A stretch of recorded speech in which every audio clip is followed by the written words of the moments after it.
Hello, hello, hello. Welcome to So Let's Sparkle. I'm Sam and welcome to another episode of Behind the Bees for episode 6, which was Kids Week. So this week was a fantastic week and goodness me, we had tutus, we had superheroes, and to quote Patrick Grant, we had a deranged zoo. So my name's Sam and I am always behind the bees.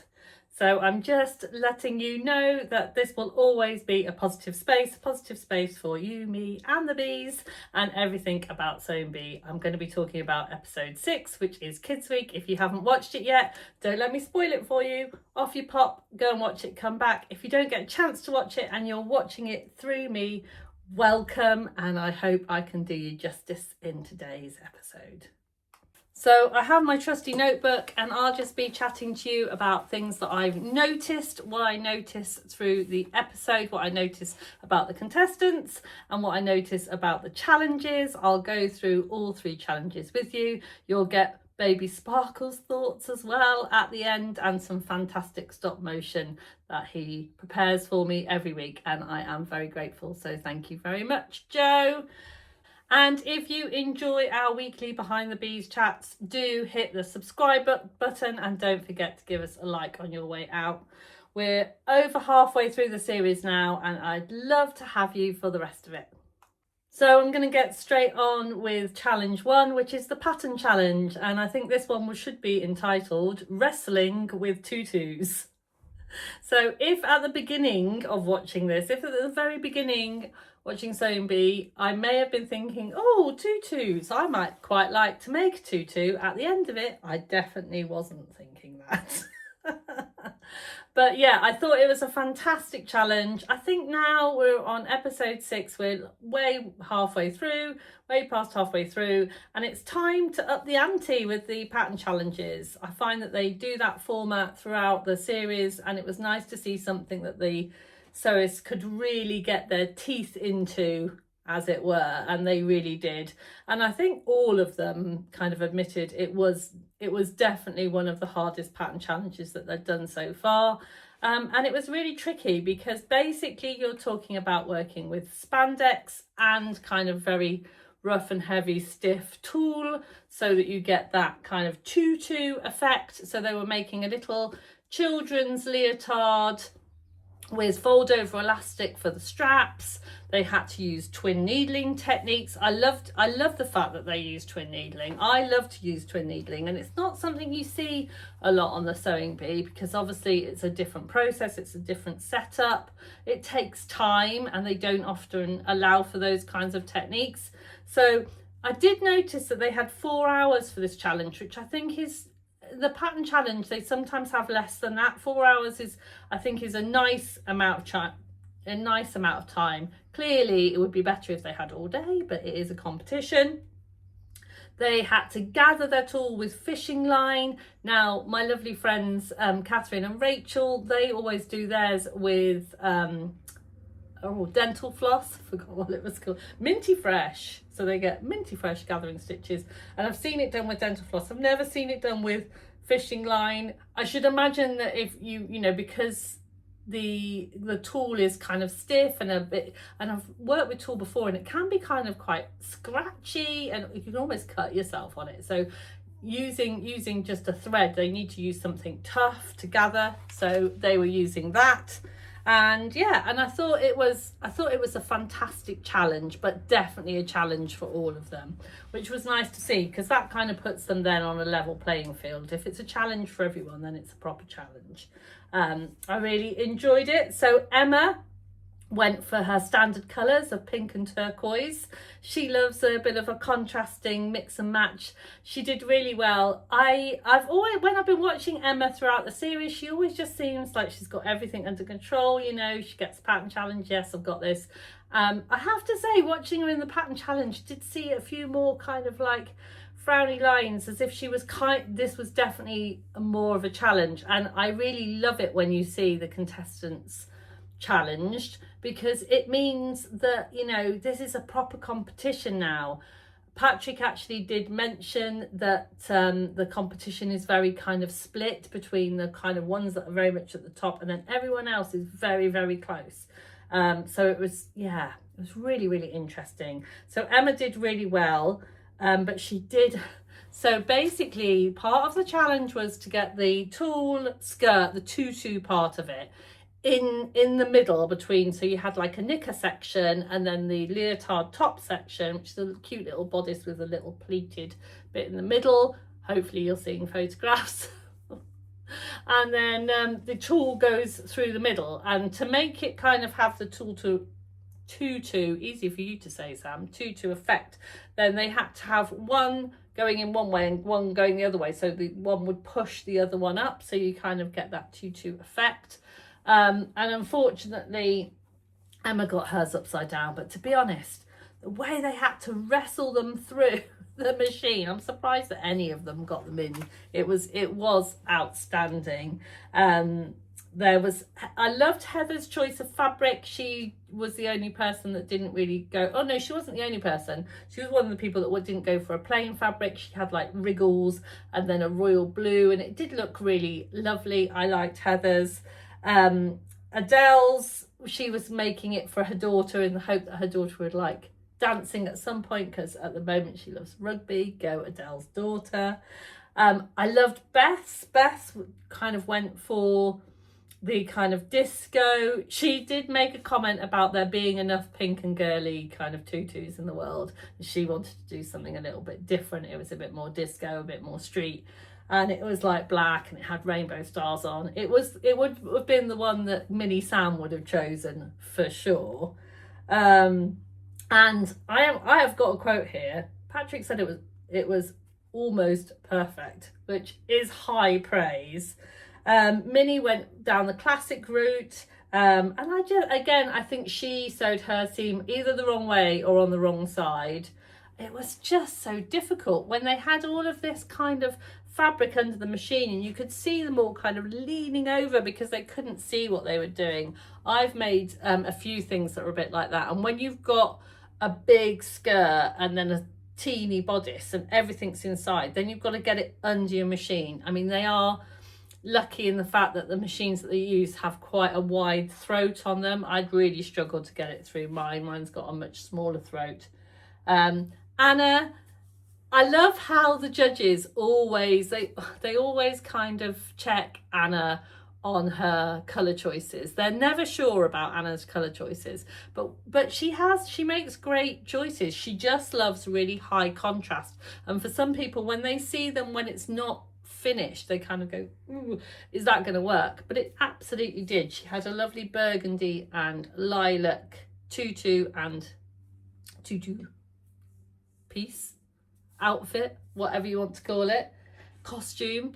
And then there was Rebecca. She went for a lovely print. She was the other person that went for a print, and a red tutu, and it was just really beautiful and very Rebecca. So that takes us over to the sparkly scoreboard, and we have Adele in seventh place, and I think that was just due to the fact that Adele really struggled getting that final bit done and just had to do it in a bit of a rush. Emma in sixth place, Minnie was fifth, Heather was fourth, Rebecca was third, second was Anna, and in first place was Beth, and she looked absolutely chuffed, and so she should be. She did an absolutely fantastic, and it was lovely to see a non-pink tutu. So well done, Beth. That was amazing. So next up was the transformation challenge. So always my favourite challenge, and this week was really interesting. So they showed the sewists lots of kind of fleece hoodies. I think they were all children's sizes, you know, the kind of ones that are either like hoodies or zips up the front, and lots of which of course are plastic, and they just wanted them to reuse them, so they decided to ask them to make them into cuddly toys. So absolutely fantastic challenge, and Patrick perfectly described it as it ended up with a deranged zoo. I thought it was fabulous, but actually not that deranged. I thought the sewers all did an absolutely fantastic job. Yeah, the bees' choices of what they were going to make I thought was fantastic. I definitely had some favourites, so it did make me think when I was watching it last night. I must just tell you, there's definitely been a bit of a change of weather here. So last night was the first time, there was a first on Sewing Bee for this season. I was watching it with my socks on. So I think it's the first time I put socks on in 7 weeks. So it was definitely a change in the weather, although we're back to hot today, which is why I've got my fish top back on, because I know people will ask. So this is the matchy split peplum top in the fishy fabric that I got from Beyond the Pink Door. So it did remind me, this challenge. I had my sewing social this week, and on the swaps table I found this, which was a little unicorn. I love a unicorn. A little unicorn pillow. So I think if I was doing it, I would have made something similar to that, because I think the trick with this challenge was to make it, because they were very, very clear that they could have one fleece, anything from the trim table, and it had to be a recognisable animal. And the thing is, with recognisable, then you have to choose an animal that can't look like, accidentally look like something else. So a lion could easily look like a bear, or a cat could, you know what I mean? They're kind of a little bit interchangeable if you don't get those features right. So unicorn would be a great one, because once you put the horn on, everyone knows it's a unicorn. And Anna went octopus, because as soon as you put 8 legs on and you've got tentacles, it's an octopus. So that was an absolute great. And Anna's octopus was chef's kiss, amazing. I thought it was fantastic. And she just makes things, considering they have very little time for this challenge. I have to say, they normally tell you how much time they have for each challenge, and as you know, when I watch the show, I watch it 4 times before I come to you, and I've still got time question marks. So I don't think they mentioned it this time, but I'm assuming it's the same 90 minutes that they always have. And what they managed to get done in 90 minutes is just like miraculous, if you ask me. I thought it was fantastic. Emma did a stegosaurus, a dinosaur, which is all children's favourite. And then at the end, she had a little tongue sticking out. So it was a little dinosaur, little cheeky dinosaur, which I thought was fab.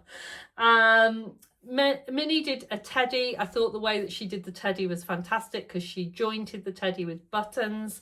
I used to go down a rabbit hole a few years ago of making the lunar lapin. Don't know whether you've ever heard of those, but they are a little kind of rabbit by a company called Cool Crafting, and they don't just do rabbits. The rabbits is the lunar lapin, but then they do kind of Highland coos and dogs and ducks and all sorts of things, and I've made quite a few of those, and they're jointed with little buttons. So I think that's a lovely skill, and I could see Minnie shoving in that doll needle. You know, they're not easy things to make, cuddly toys, particularly in a time period. Rebecca went turtle, and one of the things, I'm going to just defend Rebecca a little bit. One of the things that was said was, oh, it would have been better if the shell pieces were arranged in a bit more of a formal way. Well, I'm sorry, Patrick and Esme, but do you not know that it's under time pressure? Yes, of course, it might have been better if it was all like a bit better organised, but she made a massive turtle, and, you know, in the time, maybe it would have been fortuitous to have made a smaller turtle, but you know, you do what you do. I thought it was fantastic, and I think it had to get nitpicky because they were all good. They all made something that looked like what it was. So yeah, I thought it was great. Well done, Rebecca. I thought it was very cute turtle. Michelle, as Sophie named her. Beth did a monkey, and I thought she did a really good job, because monkeys, again, it's kind of, you have to get that right. So she got the face shape right, and the kind of elongated body, and the legs, and the tail. Yeah, I thought it was really, really cute. I mean, it was a slightly strange monkey, but I'm there for that. And then Adele decided to do a pig, but she wanted to do a farmer pig, a boy farmer pig. To be honest, I think Adele might have just made it a little bit too complicated. But, you know, I think I would get a bit like that in the sewing room, throw everything at it. The pig had dungarees, had little welly boots. It was amazing. And then Heather's therapy elephant. I think it looked like it needed a lot of therapy. It had a lot of therapy, was still going through therapy. Not the elephant before I get any of you commenting, I am not being negative anyway. This was pointed out by more than one person, and including Heather herself. And yeah, it was cute. It was really cute, but it just looked a bit, I think it's all in the stuffing, isn't it? You know, and stuffing, as I know from my toy making, stuffing takes a really long time to do well. You have to kind of, and they don't have a really long time to do anything.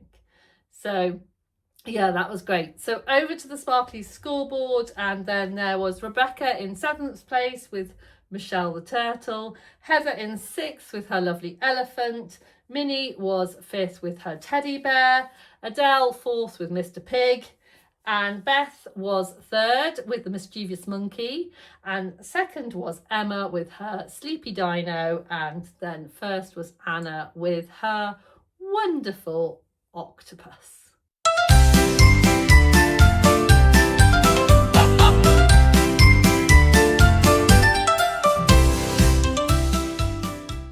So then it was time for the made to measure, and with the mini models arriving, there was definitely a change in atmosphere, and yeah, some lovely little personalities came into the sewing room, and it was lovely. It was fantastic. And the idea of the made to measure was that the sewist had 3.5 hours. That's not long for a made to measure challenge, to make real life superheroes. I'm reading directly from my notes, apologies.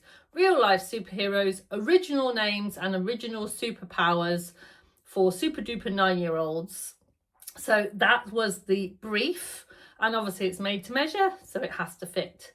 So before I go on to what the sewist made, this is a little part that I like to call what would Sam do? And I knew straight away last night that what would Sam do would be, and I've actually drawn pictures and everything. I got a bit carried away. If I was in that room, this would be like, Adele got very excited about Children's Week. I would definitely get very excited about Children's Week. Mr. Sparkle's favourite week is Children's Week. And as soon as they said that this was the challenge, I was like, right, what would I do? So my superhero would be called Super Sojo, as in Sojo, but also it being a name that can be a girl and a boy. I've got a Joe. I've got a friend who's a Lady Joe, you know. So Super Sojo could be a girl or a boy, because remember, sewing is for everyone, and their superpowers would be a bobbin that is always full, and they would have powers to fill other people's bobbins, you know, like in a Spider-Man kind of way. Are you guessing that I'd quite like to be Super Sojo?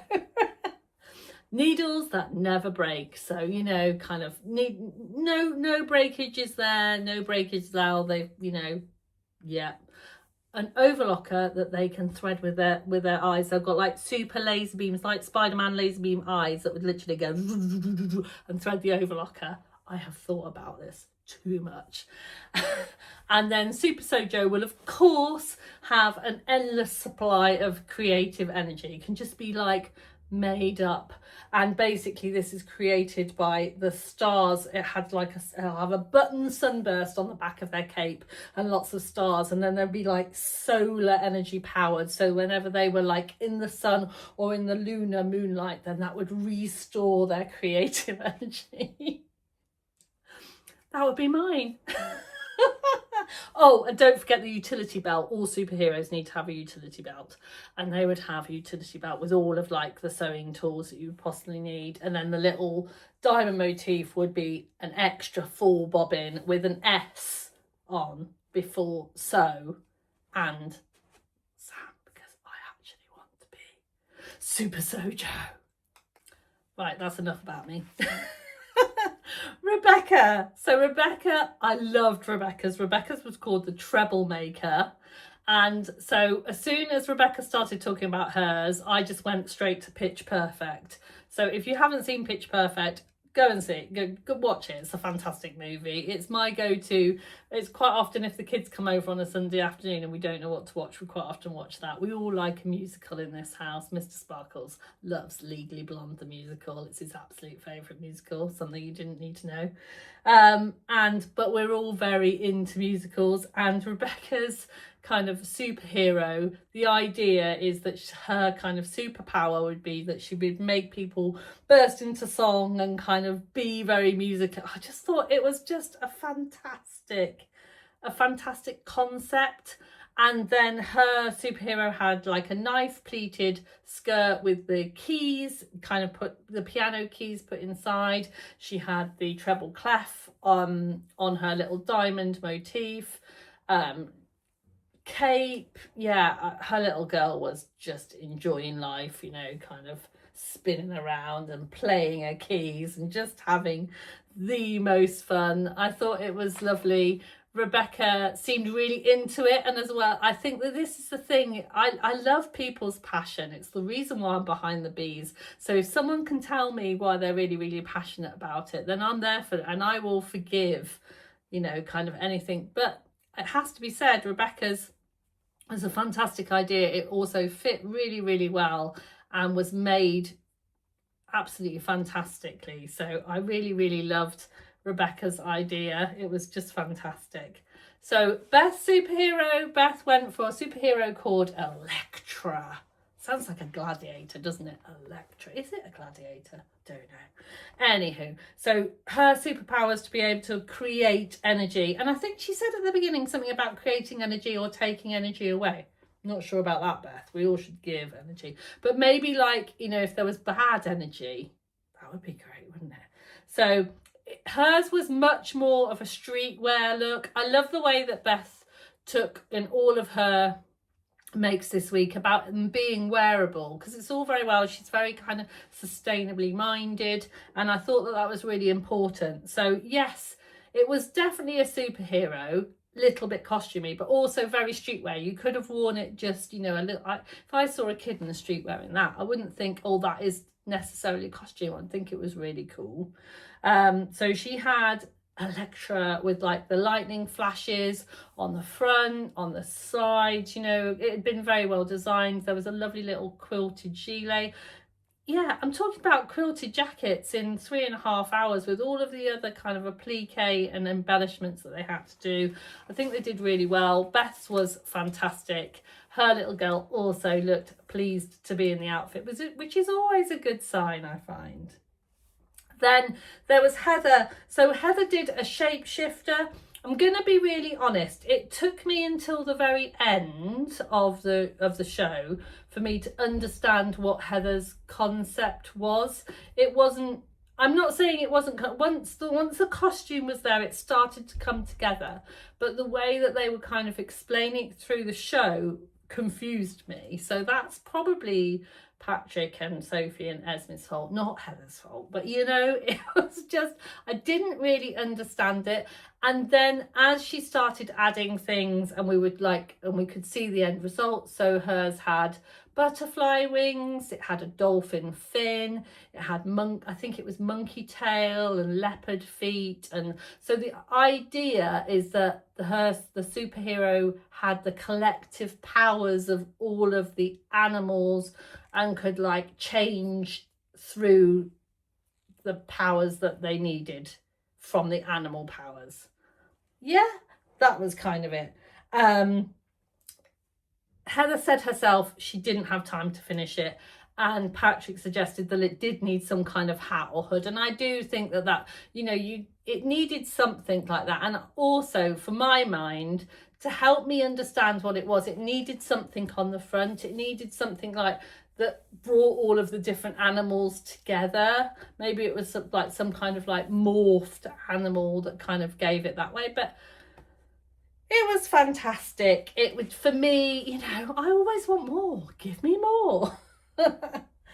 And then Minnie. Now, I really loved Minnie's. I thought Minnie was fantastic. The judges didn't, unfortunately. I don't really know why. I think Minnie's idea of what a superhero was perhaps different to what they had in their mind, but you can only go from your own experience. She was talking about superheroes that she'd had from her childhood called the Magic Girls, and she had this idea that there was a girl that could kind of talk and hear and understand cat language. So she did this beautiful pink neoprene. I mean, it was a fantastic dress.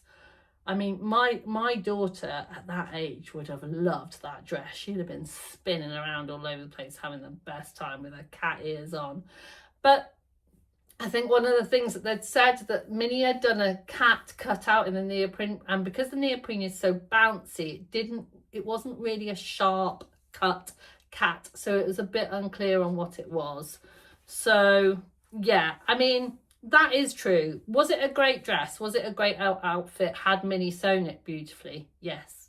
Did it fit her model? Yes. Did it totally look like a superhero? Maybe not.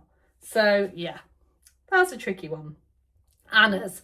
So Anna did Rocket Boy. Now, of course, straight away, I'm going to be there for Rocket Boy, aren't I? I absolutely was. I thought Anna's was fantastically made. I thought it was brilliant. I loved Rocket Boy. The felt flames that she'd made. They did say something about them being able to have pre-cut everything. And I think that was probably very good news for Anna, because she had like loads of like the flame cutouts, and she had them going down a black pair of trousers, and then basically her model looked like a rocket. Now, I thought it was a fantastic outfit. If I was going to a fancy dress competition, or I had a child that was going to, then definitely I would have chosen that outfit. Was it a superhero though? I'm gonna say no. For me, it wasn't. It was missing those key things. It was missing the flash on the front. It was missing some, and she did have a porthole, so she could have made the porthole higher up and then made the kind of, like a galaxy explorer kind of thing inside to kind of give you the idea of the superhero. But again, I'm being nitpicky. It was a fantastic costume, and I could see Anna like hiring that out. There would be girls and boys around the country that would love to wear it and be that rocket. But was it a superhero? I don't think it was, personally. And then there was Emma. So Emma did Zip Kid. I mean, Emma chose to sew lots of zips in. Emma's my superhero.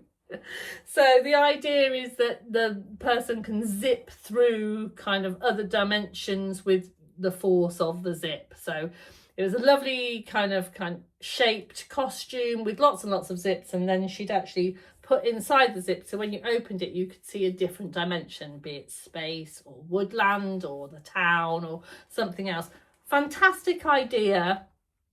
One of the things that was mentioned on the show is that the Zip Kid motif, because she used quite big zips to get that kind of in, was too big.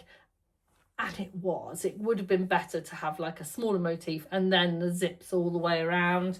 But I thought it was great. It was blue, it was yellow, it was eye-catching. I totally got the concept. It was definitely a superhero. It was a great superhero power. Oh, the sun's come back out. Yeah, obviously the sun's come out for you, Emma. There you go. I've opened that zip and I'm going into my solar kind of dimension. Absolutely fantastic. Then there was Adele. So Adele got me a little bit worried this week. She was struggling a little bit. Heather and Adele both got me a little bit worried this week. And but she pulled it out of the bag, bless her. Her super bee was absolutely fantastic. And if you put them all in a row and said, which ones, what superpower is all of those, Adele's definitely would have been the easiest to pick out. She was definitely bee girl. She looked like a bee. She had the bee masks, she had the bee diamonds on the front and also on the cape.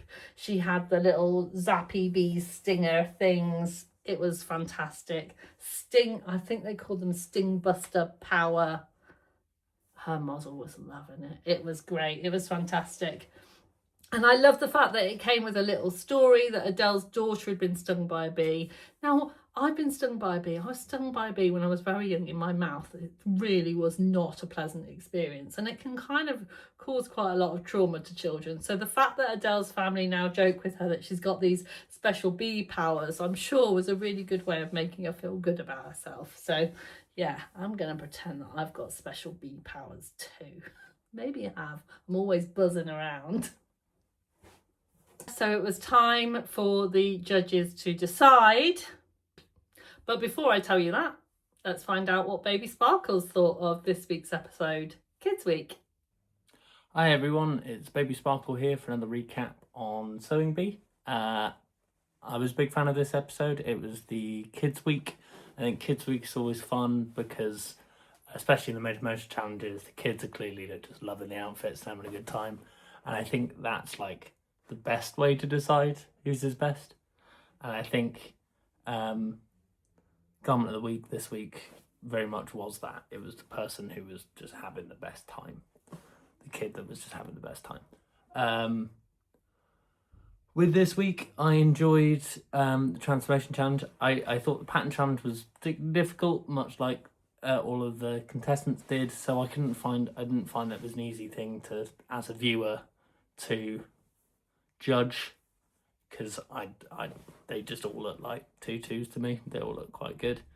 But Beth actually winning challenges is good because she's come second quite a lot, and I thought it was quite nice for her to win one. And yeah, I was sad about Minnie going home. I like Minnie. I really liked her outfit last week, even though it went wrong with the glue. But I do think it makes sense. I think she was the next to go. But yeah, I like the superheroes. I was a little bit... The creativity needed to be a little bit better with some of the superheroes. That's one thing I will say. Like, oh yeah, this is... Beth called Elektra. Her superhero was Elektra. And Elektra is a superhero, played by Jennifer Garner in 2004 not very good movie. And Electro, that's a Jamie Foxx Spider-Man villain. So, come on, Beth, you're better than that. And then, yeah, Anna's Rocket Man, the outfit was awesome. The powers was just that they could fly. And I think that's been done quite a lot. I thought Emma's Troublemaker, good outfit, good concept, everything, and well-deserved win on the challenge. But yeah, they are my thoughts. See you later. So this is where it gets really, really difficult now. We're 6 weeks in and the sewing is just getting stronger and stronger in my opinion. And I genuinely think that, you know, one difficult challenge could completely change the week for any of the sewers left in the competition. But someone has to go home.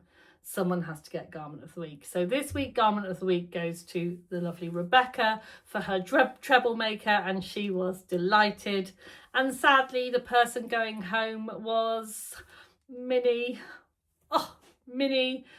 Well done, sweetheart. You did absolutely amazingly, and thank you so much for letting us follow on your journey. I have had a ball following you the last few weeks. It's been lovely. You've brought me a tear to my eye. You've made me giggle out loud. It's been fantastic. I've loved. And hopefully sometime in the future, our paths will cross and I'll get to give you a cuddle. So just a little note about next week. I'm really excited about next week. It's music week. But just to let you know that there may be a little kind of change in the scheduling for next week. Unfortunately, I have got a funeral to attend next week. I'll still be doing the Behind the Bees like I always do. I'll still be sitting to watch it, but it may just take me an extra day to get the vlog out to you. So if you are the kind of people that are sat on the button waiting for it, please be patient. I'll get it out to you next week, but it may be a day later. Thank you so much for watching. Thank you for joining me behind the bees. Until next time. And don't forget to sparkle.